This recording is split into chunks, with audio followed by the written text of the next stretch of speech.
राधे राधे दोस्तों, कैसे हो आप सब। स्वागत है आपका मेरे YouTube चैनल पर। आज बहुत लंबे टाइम के बाद मैं ये वीडियो पोस्ट कर रही हूँ। आई होप आप सबको ये वीडियो बहुत पसंद आने वाली है।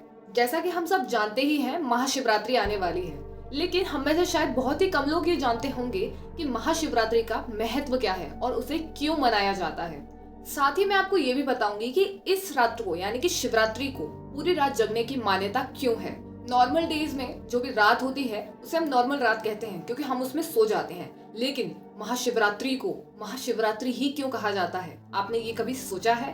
देखिए, हिंदू ज्योतिष गणना के अनुसार इस दिन यानी कि महाशिवरात्रि को हमारे सौर मंडल यानी कि सोलर सिस्टम और हमारी पृथ्वी दोनों की ही फिजिकल स्टेट बहुत ही स्पेसिफिक होती है। और सदगुरु भी कहते हैं कि हमारी पृथ्वी का जो गुरुत्वाकर्षण बल है यानी कि जो ग्रेविटेशनल फोर्स है वो सभी फिजिकल वस्तुओं को यानी कि सभी भौतिकी वस्तुओं को और निम्न स्तर पर हुई घटनाओं को अपनी तरफ अट्रैक्ट करता है। यानी कि उस सभी घटनाओं को और भौतिक वस्तुओं को हमारी पृथ्वी अपनी तरफ अट्रैक्ट करती है, यानी कि पृथ्वी उन चीजों को अपनी ओर नीचे की तरफ खींचती है। फॉर एग्जाम्पल, आप कोई भी वस्तु या कोई भी चीज या कोई भी ऑब्जेक्ट आसमान में फेंकते हैं तो आपके थ्रू उस पर एक फोर्स लगाई जाती है, तभी वो ऊपर जा पाता है। लेकिन जब वो फोर्स खत्म हो जाती है तो वो सामान या वो वस्तु वापस जमीन पर आकर गिर जाती है। बिल्कुल सेम उसी तरीके से जो भी विचार आप मन में सोचते हैं और सोचते समय उसमें जो आपकी शक्ति प्रयोग होती है, उस शक्ति के खत्म होते ही, उस पावर के खत्म होते ही वो विचार वापस आप तक आ जाते हैं। इसीलिए हमेशा कहा जाता है कि बी पॉजिटिव,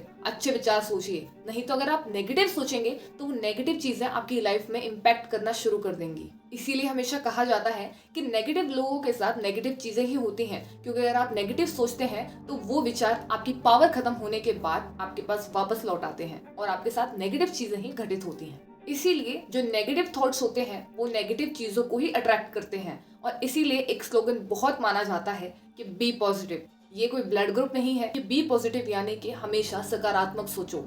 शिवरात्रि की रात को हमारे सोलर सिस्टम और हमारे सन की जो डायरेक्शंस होती हैं बहुत ही स्पेसिफिक होती हैं, जिसकी वजह से हमारी बॉडी में, ह्यूमन बींग्स की बॉडी में एक ऊर्ध्वगामी ऊर्जा पैदा होती है। ऊर्ध्वगामी मीन्स एक ऐसी एनर्जी जो हमारी बॉडी को, हमारे मन को ऊपर की तरफ अट्रैक्ट करती है। और उसी एनर्जी को ऊपर की ओर ले जाने के लिए हम लोग मेडिटेशन करते हैं, ध्यान लगाते हैं, जिससे कि हम उस एनर्जी को और ज्यादा इंक्रीज कर पाएं, जिसके बाद आपकी कुंडलिनी एक्टिवेट होती है और आपकी बुद्धि का स्तर बढ़ने लग जाता है और आपके दिमाग का विकास होने लगता है। आमतौर पर आपके दिमाग में जितने भी सेल्स हैं वो सारे सेल्स कभी यूज हो ही नहीं पाते। बहुत से सेल्स या बहुत से पार्ट माइंड के ऐसे हैं जो बिना यूज्ड हुए ही हमारी मौत के साथ खत्म हो जाते हैं। लेकिन जब हम शिवरात्रि को मेडिटेशन करते हैं, अपनी ऊर्जा को ऊपर की ओर ले जाने की कोशिश करते हैं, तो वो सारे माइंड के पार्ट्स उस इंसान के एक्टिव हो जाते हैं जो कि उसने कभी यूज ही नहीं किए थे। इसीलिए शायद आपने भी ये चीज नोटिस की होगी कि जो इंसान ध्यान करता है, मेडिटेशन करता है, वो बुद्धि के स्तर पर एक आम इंसान से ज्यादा अच्छा होता है। इसीलिए योग में कहा गया है कि शिवरात्रि को जब हमारी ऊर्जा नीचे से ऊपर की ओर बढ़ती है तो एक ही रात में, ओनली शिवरात्रि में ही आपको बहुत ज्यादा फायदा होता है आपकी स्पिरिचुअल जर्नी में। और अगर आप इस चीज का एक्सपेरिमेंट करना चाहते हैं तो 2 दिन बाद ही शिवरात्रि है, आप ध्यान करके देख सकते हैं। नॉर्मली जो फायदा आपको कई टाइम की मेहनत के बाद यानी कि कई हफ्तों या कई महीनों की मेडिटेशन के बाद मिलता है, वो फायदा आपको सिर्फ एक शिवरात्रि के रात की मेडिटेशन के बाद ही मिल सकता है। इसीलिए ये मान्यता बहुत पुरानी है कि आपको शिवरात्रि की रात को सोना नहीं चाहिए।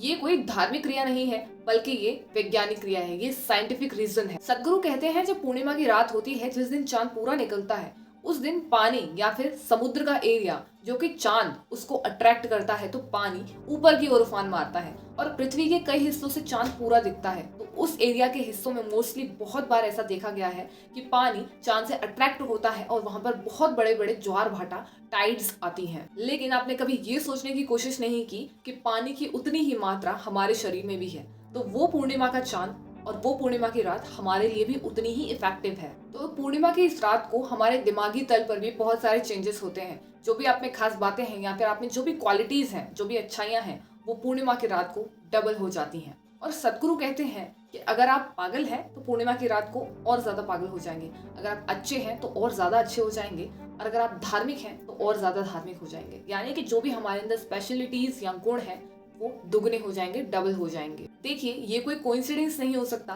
कि जब बुद्ध को बुद्धत्व प्राप्त हुआ था तो वो रात भी पूर्णिमा की ही रात थी। जिस रात वो ध्यान पर बैठे, उनके अंदर ज्ञान प्राप्त करने की सच्ची भावना थी और वो पूर्णिमा की रात को डबल हो गई और सिद्धार्थ बुद्धत्व को प्राप्त करके बन गए भगवान बुद्ध। देखिए, हमारा जो सोलर सिस्टम है उसकी कोई भी स्थिति या फिर उसमें जो भी कुछ चेंज होता है वो बिना रीजन के नहीं होता। उसके पीछे एक कारण जरूर होता है और हर एक छोटे से छोटे चेंज का पृथ्वी पर और पृथ्वी पर सारे जीवित प्राणी या पेड़ पक्षी या पौधों पर कोई ना कोई प्रभाव जरूर होता है। और जो ज्ञानी होते हैं वो इन सभी विशेष परिस्थितियों को जानते हैं और उन्हीं विशेष परिस्थितियों के अकॉर्डिंग कई खास दिन और प्रथाओं को बनाया गया, जैसे कि हिंदू फेस्टिवल। और इन सभी फेस्टिवल्स का एक साइंटिफिक रीजन होता है, लेकिन अफसोस आज ये सिर्फ एंटरटेनमेंट का तरीका बनकर रह गए हैं। और भारत में हर एक फेस्टिवल का एक साइंटिफिक रीजन माना जाता है आज भी। एनीवेज, अगर आप शिवरात्रि का फुल यूज करना चाहते हैं, अपने आप को और ज्यादा ग्रो करना चाहते हैं मेंटली, तो आपको भी मेडिटेशन कर जरूर देखना चाहिए। और ऐसा आपको तभी फील हो पाएगा जब आप रात को सीधे बैठेंगे, यानी कि जब आपकी रीढ़ की हड्डी बिल्कुल सीधी होगी तो आप महसूस कर पाएंगे कि वो एनर्जी आपको नीचे से ऊपर की तरफ महसूस होगी। तो यही साइंटिफिक रीजन था शिवरात्रि पर जगने का। आई होप मेरे सभी भाई बहन इसका प्रयोग जरूर करेंगे और ध्यान लगाने की कोशिश करेंगे। वीडियो पसंद आई हो तो चैनल को लाइक, शेयर एंड सब्सक्राइब करना बिल्कुल ना भूलें। अगर आप वीडियोस को लाइक करेंगे, कमेंट करेंगे, शेयर करेंगे तो मुझे पता चल पाएगा कि मैं आप तक अच्छे से अच्छा कंटेंट पहुंचा पा रही हूं या फिर आपको मेरा कंटेंट पसंद आ रहा है। और अगर आप और भी कहीं नेक्स्ट टॉपिक पर वीडियोस चाहते हैं तो कमेंट सेक्शन में मुझे जरूर बताएं। धन्यवाद।